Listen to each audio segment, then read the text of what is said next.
Clochbar, A Childhood's End.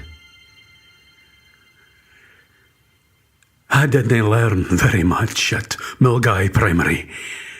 All I ever got was the taws frae McClellan and Dunlop and Hutchie. I was bottom of the class, right enough, next to Morag, the tinker. She was dark and thin. I thought she was a smasher. She never said much. Her clothes were all patches. She could speak English right enough, but she thought in the Gaelic. At the Scottish country dancing, Christine Young would be my partner. To Jimmy Shand and Andy Stewart, my eyes never left her. Strathspey, jigs and reels, round and round and round we'd go. All for Mary's wedding, heel for heel and toe for toe. My pal Billy Shearer lived in the prefabs down by the Allender. His folks were frae Clydebank, but they got a visit frae the Luftwaffe. We used to guddle for trout, way upstream frae the factory where the water was pure and the dippers used to curtsy. We caught quite a few and we always put them back, nice and gently. One day, I mind we were throwing empty jobblies full of piss frae the lavvies over the wall into the girls' playground, and we got nabbed by Climby. Scruff of the neck, straight into Hutchie. Bump, bump, bump. 3 in each hand. Man, they were throbbing like buggery. Aye, my sister tell my mother. My mother tell my father. And I got hammered again. Black and blue for weeks after. My mother, Ginny, was bonny, with dark auburn hair, a ready smile and a laugh like she didn't have a care. She used to model clothes for an agency in Glasgow, and that's how I was a latchkey laddie. My father had been in the Royal Air Force, and he was a navigator and a bomber. He got shot down in 43, and I reckoned he earned his wee caterpillar. All his pals were killed. He was the sole survivor. Prisoner of war, his flying days were over. He stayed in the mob until 49, and then he took a job as a rep, selling soap and the like. He'd be away all the week to Orkney and Shetland and over to Hebrides and then back to the mainland. For the weekends, for a treat, he'd take us out. For his job, he had a motor, and so he could get about. Off we'd go, near and far. I saw quite a bit of Scotland from the back of a wee car. Glencoe, here we go. When we got there, you could see bugger all. The clouds were so low. Riverdennan and Lomond side. Ben Lomond, the maid o' the loch, paddling by. And then it'd start in the back of the motor, niggling and arguing with my big sister. I'd have to fart up into her face or pinch her spit and wipe it in her clothes. Pretend to stretch and have a dig in the crutch. You can probably tell I didn't like that bitch very much. Mile upon mile, trees and hills would pass us by. Finger pictures on the inside of the windy. I couldn't sleep. I didn't try. Troon, here we go, down to Erskine Ferry, then away to the coast would be there in a jiffy. Rubber rings, my Lilo, my wee electric boat. I couldn't ever wait to see if that bastard would really float. Boiled eggs, cucumber sandwiches and garbage lemonade, crisps with salt and a wee waxed blue paper twist. After 10 minutes or so, my boat battery was flat. I couldn't use my Lilo because the tide was going out. Ma and Pa just wanted to sleep. My sister would be picking her nose. Anyway, frae the top of the dune, no far away, I saw a circle of stones. With nothing better to do, I went down on my own, and some folk had a fire, burnt sticks all around, empty bottle of iron brew abandoned on the ground. I grabbed one of the stones and lobbed it over to where all that lot were sitting. I heard a cry and then help my bob. My sister started screaming. Round I went, all innocent, as if I didn't care what was happening. The stain had missed my sister and hit my old girl instead. Out for the count and the Lilo a lump on her head like an ostrich egg. Aye, maybe that's where I began to learn the art of understatement, because it didn't take my father long to teach me what the word discomfort meant. On Sundays, we'd get all dressed up for the kirk, and me and my hunting McInnes, my best shoes, and away up to Cairns Avenue. The minister McPhail. What a racket when the organ piped up and the righteous began to wail. And then himself would start the sermon, all puffed up like sails in a gale. In one ear and out of the other. I didn't understand a word the man uttered. It was probably true for half of the congregation, all stuck like glue in a mire o' tradition. 20th Glasgow, first Milgai, dib, dib, dib, and spit in your eye. Away to Kelvin Hall for the gang show. All those empty spaces all around, where buildings had once stood afore the bombs came down. The mosaics on the pavements where shops had been, some black and white, others yellow, orange and green.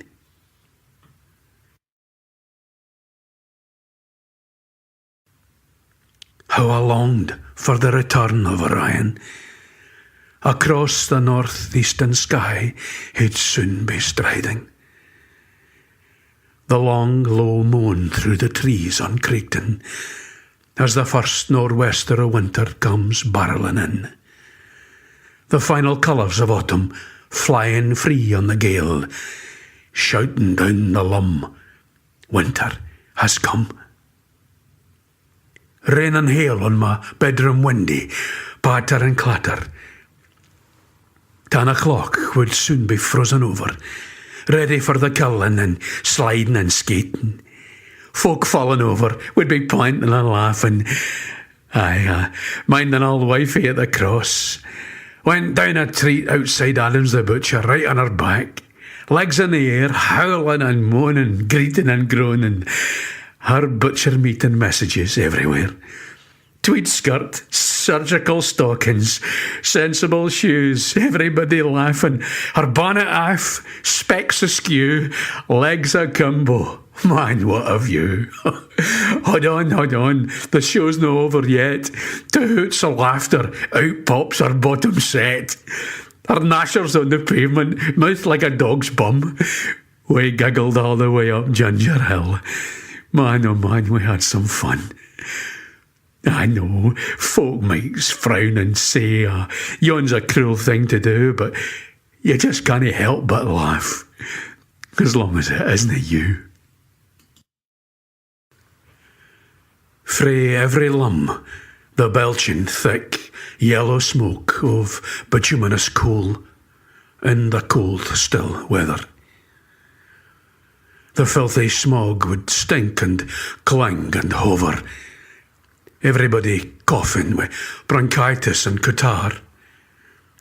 All those frozen gold watches on the pavement outside the Cross Keys. Man, oh man, for days it would linger. Everybody praying for a wind and a breath of fresh air. In the 50s, you were lucky to see your 60th year. Sometimes when the air was clear and cold and still, you could hear the motors of Benny's monorail, or the to our shunter down at the station, and the clatter of the wheels slipping and spinning, and then the steady puff, puff, puff when they started to gripping.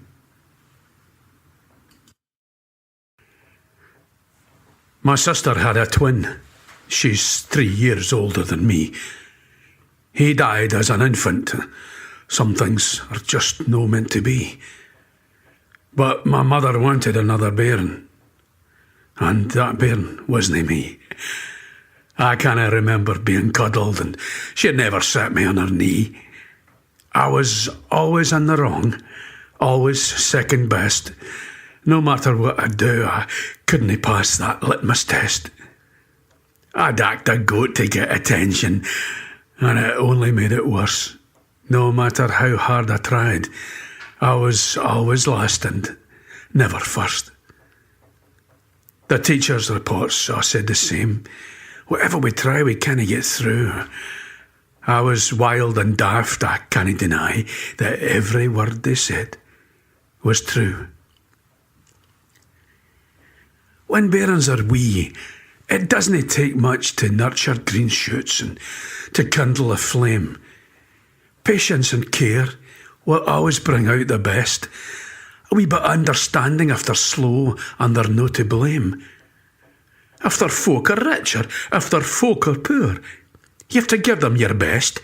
The responsibility is yours. But I saw bitter old biddies make fools of a lot of wee souls who didn't hae the wherewithal, who weren't provided with the tools, left to flounder on the shore when they wanted to swim free, all for needing a wee bit of understanding, a wee bit of love and sympathy. I saw kids put their hands up. Please, miss, I need the lavvy. Don't you use that word in here! You'll wait till break. How often have I tell you? A wee lassie, too feart to say boo to a goose, shivering and weeping, sitting in a pool of piss. Mental arithmetic with Miss McClellan, her grey hair in a bun, peering through her spectacles. Every one of us had to stand up and answer the questions. The toes in her top drawer, awaiting application. A laddie stands up and he's already shaking. He's been here before and she's got it in for him. Every single sum he's got the wrong answer, and every answer a guess. She doesn't stop the laughter. Come out here, boy. Here we go again. You're lazy. You're stupid. You never do your best. There's only one thing you understand. Stand up straight. Hold up your hands. Bump, bump, bump. Now away back to your seat. I knew fine well I'd wet myself, but at least I didn't greet.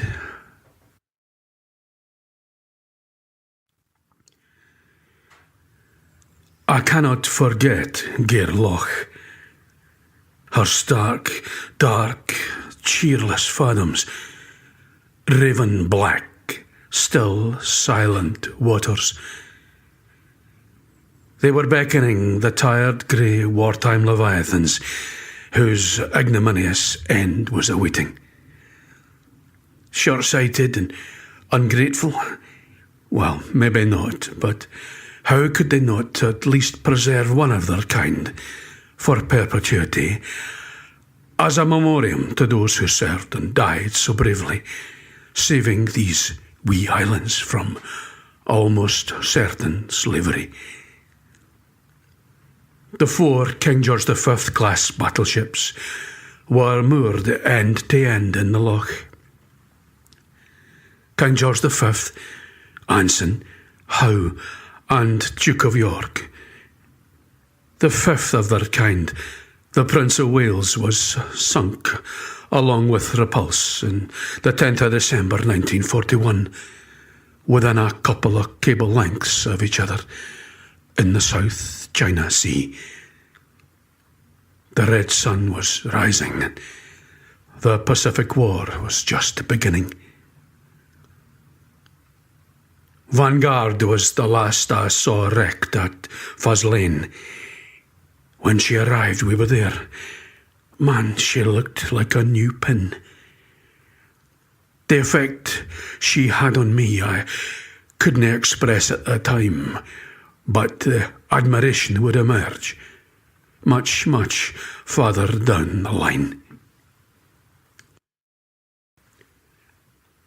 We didn't see much of the McInneses. My mother's two brothers were angry bastards, and what had happened to them in the army had stayed with them, and they couldn't shoot away. They'd parachuted into Arnhem, and they'd had the crap kicked out of them. They said my father was a brill cream boy who'd had it all far, far too easy, and the atmosphere was tense when we went to visit. My dad said it was time to call it quits. He said we wouldn't be back and left them to get on with it. He'd had his share of fighting and he wanted to leave it all behind him. At night, when I was in my wee bed, I didn't know what was going through his head, but I could hear him screaming. What happened that night in 43 was coming back to visit him. My pa wasn't the only one to have visitors when he was abed. I had hoodie crows and wigmaleeries all flapping around my head. How could a bairn be feared to the distance to the sun, the constellation of Andromeda, or water creeping up the windies, slowly finding its way in? I'd be locked into nightmares, unable to break free, screaming and screaming with not a soul to hear me. Daddy Longlegs, here they come, spiders on the ceiling. Their door was always locked. They wouldn't let me in. 5th of November was one of those dates that seemed to be jinxed for me. I remember some big boys had a bonny down by the Allender, and in the morning I went down to see. The embers were still glowing, surrounded by stones. I still dinna ken what got into me, but I bent down and picked one up. My hands began to smoke and steam. I can't remember if I began to scream. I can't remember my journey home. But I remember Betty Sinclair spotted me and picked me up. She carried me to number 10, and my mother just stood there, gibbering. She hadn't got a clue what to do.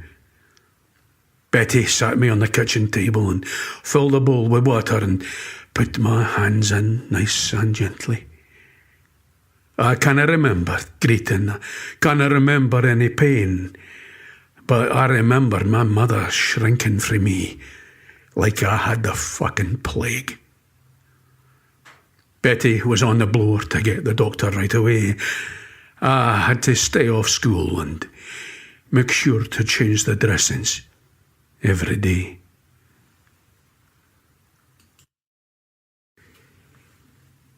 I remember one Hogmanay. The snow was already down. We'd had frosts for a week and hard-bitten, frozen ground. My folks were out first-footing with whiskey and a wee bit cool when my sister woke me up and said she wasn't well.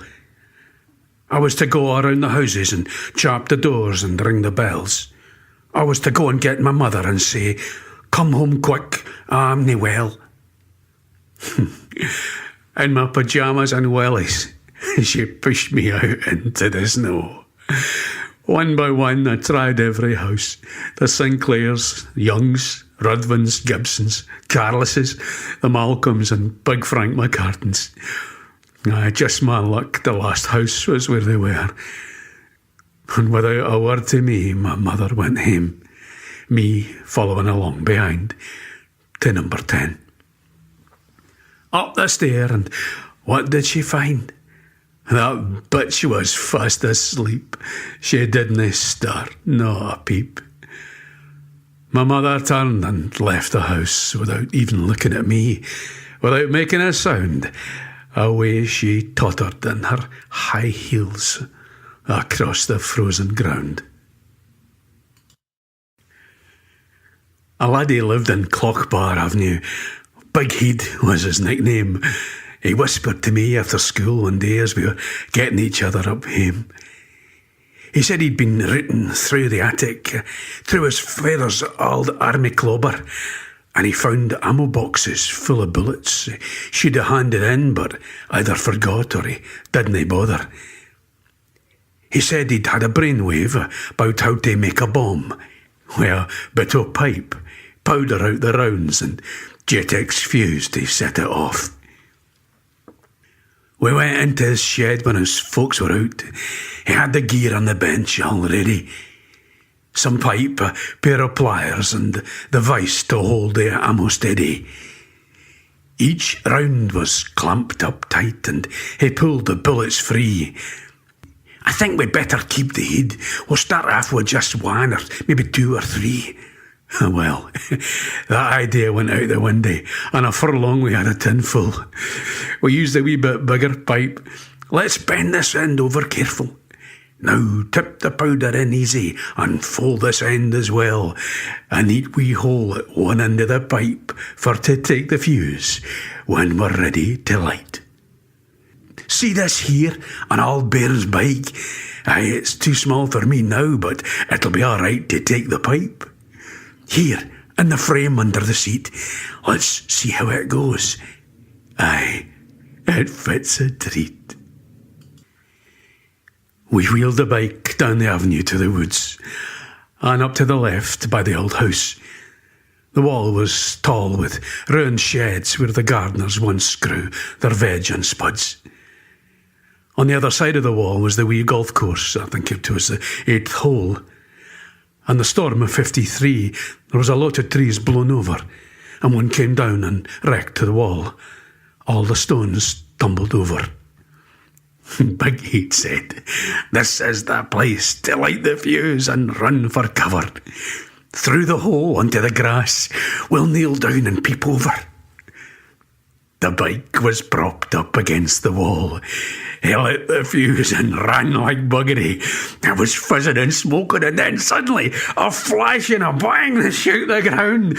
Not so much a bang as a fucking great boom. Our ears were ringing. Bits of the bike raining down. A big hole in the ground, all the grass smoking.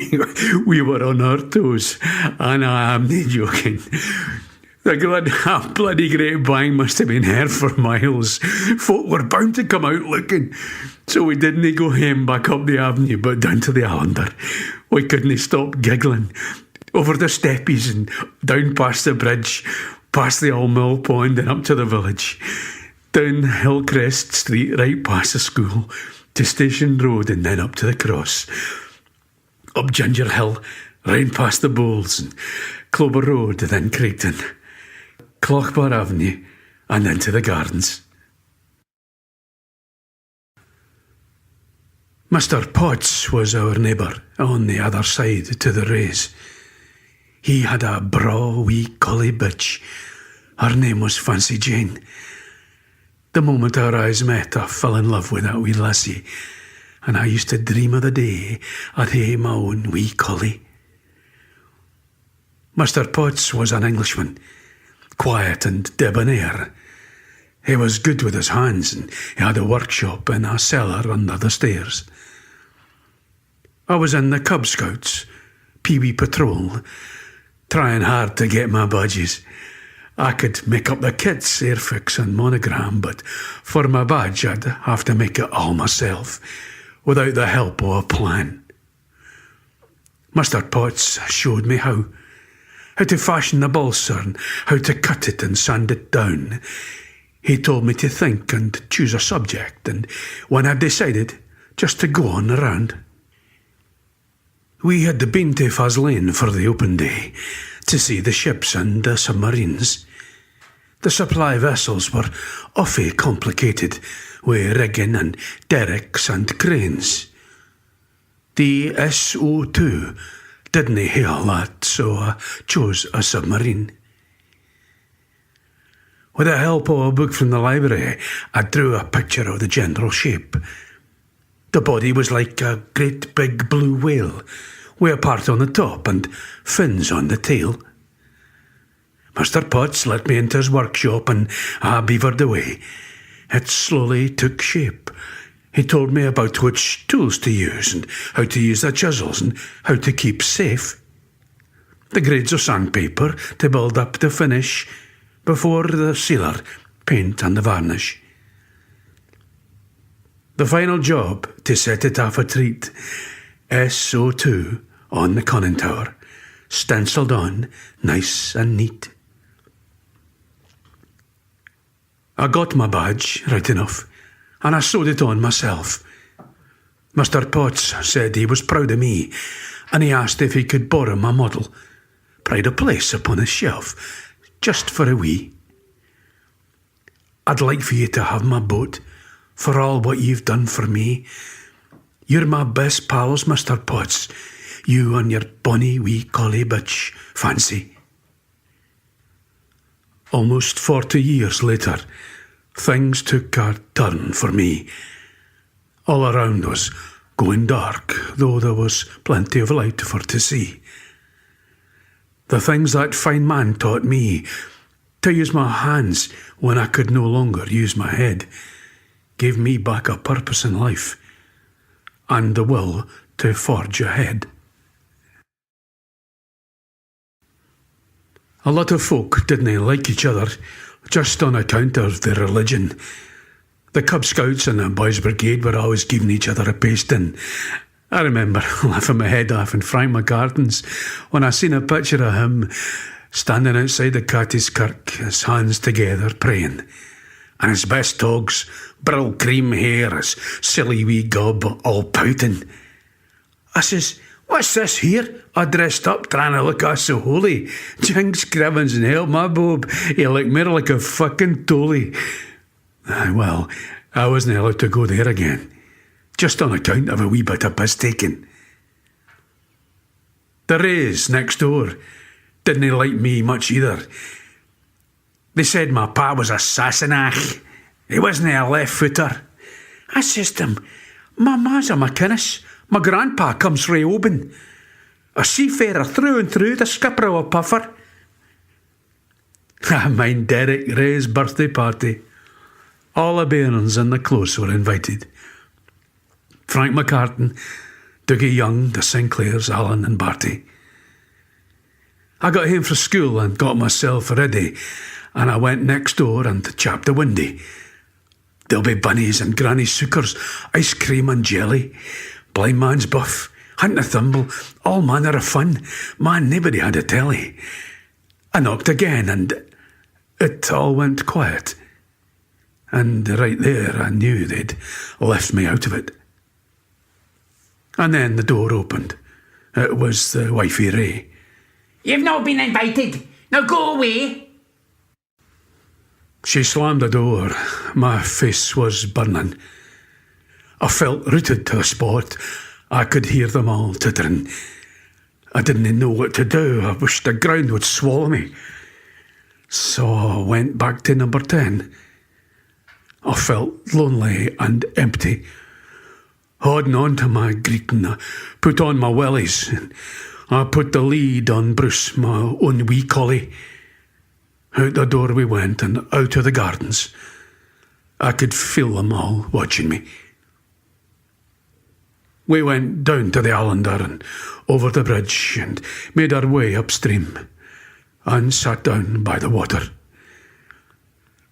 I pulled wee Bruce so close into me, holding on to his collar so nobody could take him from me. I buried my face in his ruff so nobody could hear me. And I cried and sobbed until I could cry no more. He was whimpering and trembling and pawing me and licking me, his tail between his legs as though he were feared for me. My only real friend, if only he could speak to me. It was nearly dark as we made our way home. We went in and My mother was there. I went straight up to my room. For the first time in my life, I felt completely alone. But for Bruce, I felt like I didn't belong. "Where have you been? Were you no at the party?" I didn't reply. I was staring out of the window. Soon after that, it was the 5th of November. All the kids but me were round to the raise. They said it would be a bonny night for all to remember. The bonfire was ready with tatties for roasting. I watched from our step. I wasn't invited. As the paper was lit and then pushed in, it caught straight away and they were all delighted. Old man Ray giving sparklers out frae a pocket in his jacket with a big bumper box of fireworks that must have cost a packet. But the trick they played on me, turned away frae the birthday party, was coming back to bite them, and they hadn't even started. Old man Ray left the top off the box, sparklers waving, laughter and blether. A spark got in amongst the squibs and they all went off together. Jack in the boxes, rip-raps, Roman candles, Vesuvius, Catherine wheels, silly wee squibs and thunder flashes. The grand finale, 10 Bob Rocket, was definitely the very best. I caught on with a flash and away it went, skating along the grass, folk jumping out the road in case the bastard might explode. But instead of a, ooh, ah, fiery aerial finale, it got stuck in the fence and fizzled out amongst the neeps and carrots and tatties. And it wasn't long before they all drifted away. I remember Ma Ray was crying. They didn't wait to roast their tatties when the fire's embers were dying. I felt sad and sorry. I thought it was a shame to see the party spoilt. My one-time pals disappointed and all shuffling away home. Aye, we had a wee show of our own. I remember I wasn't at all excited. Maybe I'd learned a lesson about life when the folk had all departed. I thought about me and my wee collie Bruce. With him, I was never alone. I had a feeling about him that, to this day, I still can't explain. That feeling of being as one with him, though he couldn't even speak my name. With my collie, I was myself. We didn't need to lie or pretend. I know he gave me all he had, and me to him, till the very, very end. At school, I was always gazing out of the windows. I wasn't in the classroom, but running with Bruce way up on the campsie. That day I came home, ready to greet him. I couldn't wait to see him, to grab him and cuddle him. My mother was waiting on the doorstep, with a face like thunder. The bitch had been up on Station Road with my collie. He'd been hit by a motor. He was lying on his side in front of the fire. His face was all bashed in. He didn't even know me. A man with a brown coat was muttering. I couldn't stop screaming. He picked Bruce up and took him away. That bitch said to me without a tear, "He's got to go. It's better this way." Wee Bruce got a needle. The bastards didn't even give him a chance. I couldn't understand it, but they had secret plans and Bruce wasn't part of them. I soon found out neither was I. It wasn't long before I waved cheery bye to Campsie and to Allender and to Bonnie Mulguy.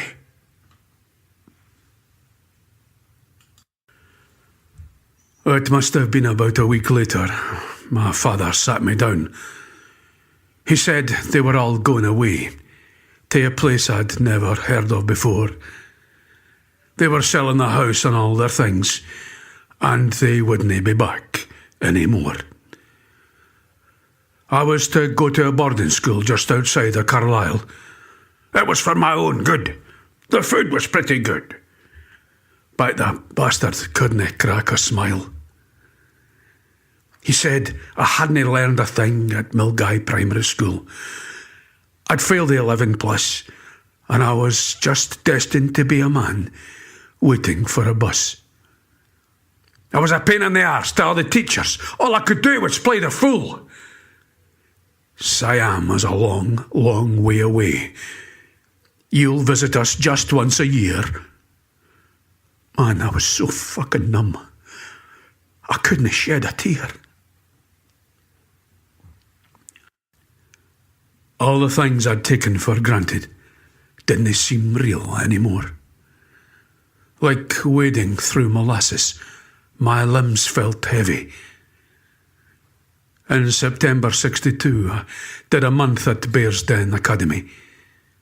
My sister had been there 3 years already, and every day on the bus she was there, with her welcoming committee, calling out my name. Oh, Geoffrey, you stupid wee tolly. Before I left, a technical drawing teacher said to me, "You've a gift for this subject. It's a pity you have to leave.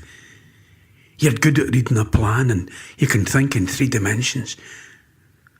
But none of that would be any good to me at the school where I was going." The pantomime played on, all happening in slow motion.